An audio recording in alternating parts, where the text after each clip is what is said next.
महाराज जी के चरणों में कोटि कोटि प्रणाम। महाराज जी एक दोहा पढ़ने के बाद हृदय स्वीकार नहीं कर पा रहा कि ढोल गवार शूद्र पशु नारी सकल ताड़ना के अधिकारी।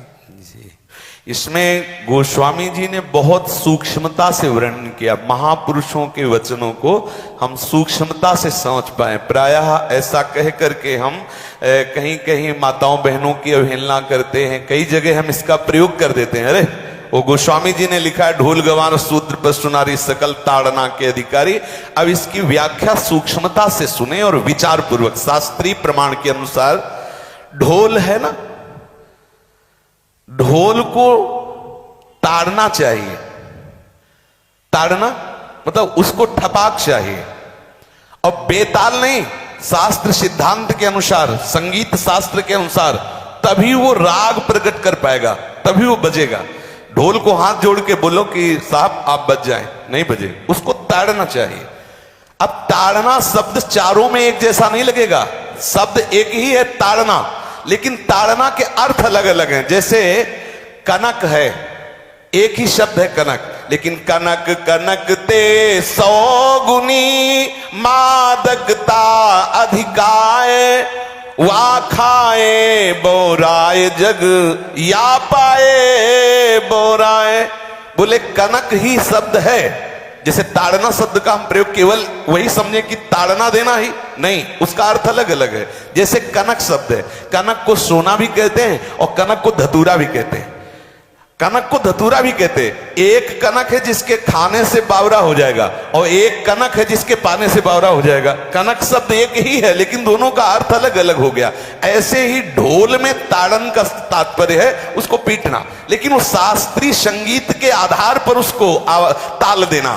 ताल देने से ही वो राग प्रकट करता है, आनंद की उमगन करता है, ना कि प्रार्थना करने से। समझ रहे? अच्छा, गंवार, गंवार कहते हैं विवेकहीन पुरुष को। विवेकहीन पुरुष को कोई कार्य दे दो और उस पर दृष्टि न रखो तो कार्य नष्ट हो जाएगा। वहां ताड़ने का तात्पर्य उसको पीटना नहीं है। उस अविवेकी गंवार पर दृष्टि रखो। जो आपने कार्य सौंपा है, जो भी कार्य उसका है, उस अविवेकी पर दृष्टि रखना ताड़ना हुआ। उस पर दृष्टि रखो, क्योंकि वो अविवेकी है, गंवार है, वो कार्य प्रणाली ठीक जानता नहीं। आप जहां त्रुटि होता संभाल लेना तो वो संभल जाए, क्योंकि वो गंवार है। और शूद्र, शूद्र का तात्पर्य होता है शूद्र। वैसे जो वर्ण व्यवस्था में शूद्र का प्रादुर्भाव सबसे श्रेष्ठ जगह से प्रादुर्भाव है। वर्णन आता है ब्राह्मणोष मुखमाशी बाहु राजन्य कृता उरुदस जत वैश्या पदभ्याग्रम शूद्रो जायत। भगवान के श्री चरणों की ही वंदना होती है। प्राय आपने देखा सबके श्री चरणों की, और शूद्रों का प्रादुर्भाव श्री चरणों से हुआ है।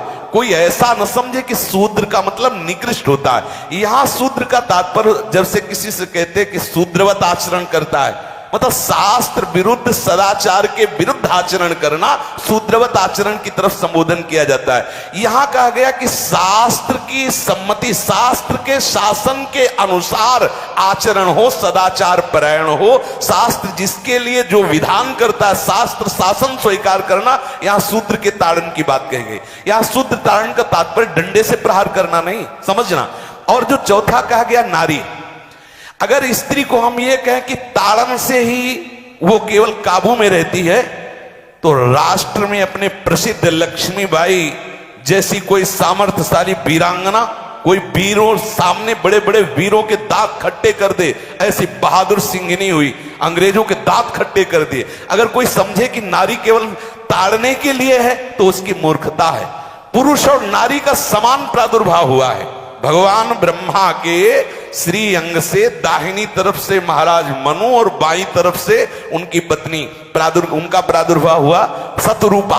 शतरूपा, अब आप बोलो एक ही शक्ति के दो भाग हो गए, एक पुरुष रूप धारण कर लिया, एक नारी रूप धारण कर लिया। अब यहां विचार जो है कि उस नारी के ऊपर ताड़न शब्द का क्या प्रयोग है। जैसे आप मार्ग में चले जा रहे हैं और आपने दृष्टि चूक कर दी और नारी आपकी स्त्री पीछे चल रही, तो कोई हमला कर सकता है, क्योंकि वो रत्न है। 14 रत्नों में एक रत्न स्त्री रत्न भी है। स्त्री को रत्न कहा गया है। भगवान श्री राम जब वनवास में जा रहे हैं तो सिया जी को आगे नाव में जब चढ़ाना होता तो पहले सिया जी को चढ़ा, सीए चढ़ाई चढ़े रघुराई, पहले आगे। दृष्टि रखो, दृष्टि चूक गई तो रत्न है। यहां दृष्टि रखना, शासन मतलब उसको पिटाई करना नहीं कि जैसे ढोल को पीटा जाता है ऐसे स्त्री को पीटा जाए, शूद्र को पीटा जाए तो गंवार को, ये व्याख्या नहीं है, ये मूर्खता है, इसे व्याख्या नहीं कहते। जैसे कनक शब्द के कई अर्थ होते हैं, ऐसे ही ताड़न शब्द का यहां अलग अलग प्रयोग है। स्त्री के ऊपर दृष्टि रखो। किस भाव की दृष्टि रखे? क्योंकि वो हमारे यहां रत्न की तरह है, कहीं कोई ऐसा ना हो कि कुदृष्टि वाला कोई उस पर हमला कर दे। पाणी ग्रहण संस्कार में रक्षा का भी सूत्र बताया जाता है कि आपको अभी ये समर्पित है, आप इसकी रक्षा करें। हमारे शास्त्रीय सिद्धांत में देखो, कभी भी स्त्री को अकेला छोड़ने का सिद्धांत नहीं पाया गया। अगर शास्त्रीय सिद्धांत, बच्ची है तो माता पिता के शासन, थोड़ी बड़ी हुई तो भाई आदि के बीच में, और बड़ी हुई तो पति के, और बड़ी हुई तो पुत्रों के, मतलब एक सानिध्य का एक दृष्टि रखी गई है कि यदि आप अपनी दृष्टि में रखेंगे तो उसका अमंगल नहीं होगा, उसका हित नहीं होगा। ये जो जैसे मानो कोई सी स्त्री को अकेला कोई पा गया और कुमार्गामी वृत्ति वाला हुआ, तो आज जो घटनाएं सुनने को मिलती हैं, अगर हमारी दृष्टि हो उस पर तो ऐसा नहीं हो सकता। और दूसरी बात यह है कि स्त्री को बुद्धि स्वरूपा भी माना गया। भगवान से भीष्म जी कहते हैं, मैंने अपनी कुंवारी कन्या बुद्धि को, हमारी कुंवारी कन्या है बुद्धि, सदैव सुरक्षित रखा है, आज आपके चरणों में समर्पित करते। तो शास्त्र शासन के द्वारा बुद्धि को सदैव अपने अधीन रखो, कहीं बुद्धि कुमार्गामी ना हो जाए। यहां स्त्री के ताड़न का केवल एक सूत्र है कि आप उस पर दृष्टि बनाए रखें, कहीं स्त्री रत्न कहीं अपवित्र ना हो जाए, कहीं दूसरे का किसी तरह से कुमार्गामी लोगों का ऐसा कोई बर्ताव ना हो जाए, इसलिए सावधान। वहां उसको पीटने का शब्द नहीं है कि ढोल गवार शूद्र पशु नारी सकल ताड़ना के अधिकारी। ताड़ना का तात्पर्य वहां पीटना नहीं तो विद्वता में देखो तो एक से एक, साधुता में देखो तो एक से एक, वीरांगना देखो एक से एक, ऐसा नहीं कह सकते। क्योंकि जो सामर्थ्य पुरुष में वही सामर्थ्य भगवान ने स्त्री में भी दी, क्योंकि भगवान के ही दो रूप हैं, एक स्त्री और एक पुरुष, समझ रहे ना।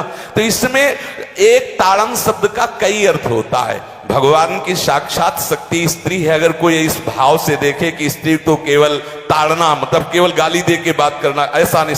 जिस घर में स्त्री का अपमान होता है उस घर का नाश हो जाता है, निश्चित हो जाता है।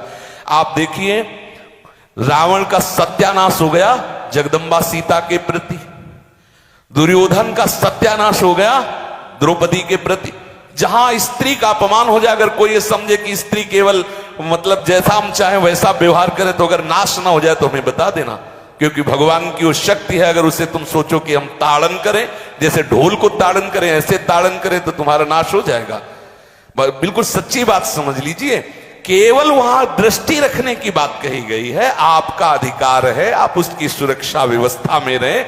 और एक वृत्ति होती है, अगर शासन ना हो तो हमारी बुद्धि भ्रष्ट हो जाए, हमारी बुद्धि भ्रष्ट हो जाए, आपकी बुद्धि भ्रष्ट हो जाए। भगवान का भय, शास्त्र का भय, लोक मर्यादा का भय, ये हमको सुरक्षित रखता है। इसलिए दृष्टि रखने की आवश्यकता है कि वो पवित्र रहे, वो सुरक्षित रहे, ना कि उसको पीटने के लिए यहां संबोधन किया गया गोस्वामी तुलसीदास जी ने। इसलिए सावधानी पूर्वक अपनी वृत्ति को पावन रखते हुए महापुरुषों के वचनों को समझने की चेष्टा की जाए। गोस्वामी जी ने जो यहाँ कहा, ढोल गवार शूद्र पशु नारी सकल ताड़ना के अधिकारी, तो ताड़ना का अलग अर्थ है, अलग अलग। जैसे ढोल में ताड़ना, तो वैसे ही सब जगह नहीं ताड़ना लगेगी। आप देखो, पशु जो है, चालक जो घुड़सवार होता है, उसको ताड़ना एड़ी से देता है। अपने चालक जो होता है घुड़सवार, एड़ी से। किसान जो होता है वो बैल को बोलता है दाहिने, जैसे हल जोतने होता है बाएं, वो भाषा समझता है, बाएं मुड़ जाए, और नहीं मुड़ता तो पीछे अरई है एक छड़ी, उससे वो इशारा देता है, वो समझ जाता है। पशु को अपने इशारे से चला लेते। अब उससे कहे, खड़ा होके हाथ जोड़ के कहे कि भैया बैल देवता, अब थोड़ा दाहिने मुड़ जाओ, तो नहीं मुड़ेगा। जब लगाम पकड़ी और थोड़ा ताड़न किया और बोले दाएं, तो फौरन दाहिने मुड़ गया। आप देखो, जो बैलगाड़ी चलाते हैं, घोड़ा गाड़ी चलाते हैं, ऊंट चलाते हैं, तो पशु शासन के द्वारा उसको इशारे से किधर चलना है उसको इशारा बता दो। अलग अलग जगह इस ताड़न शब्द का अर्थ प्रयोग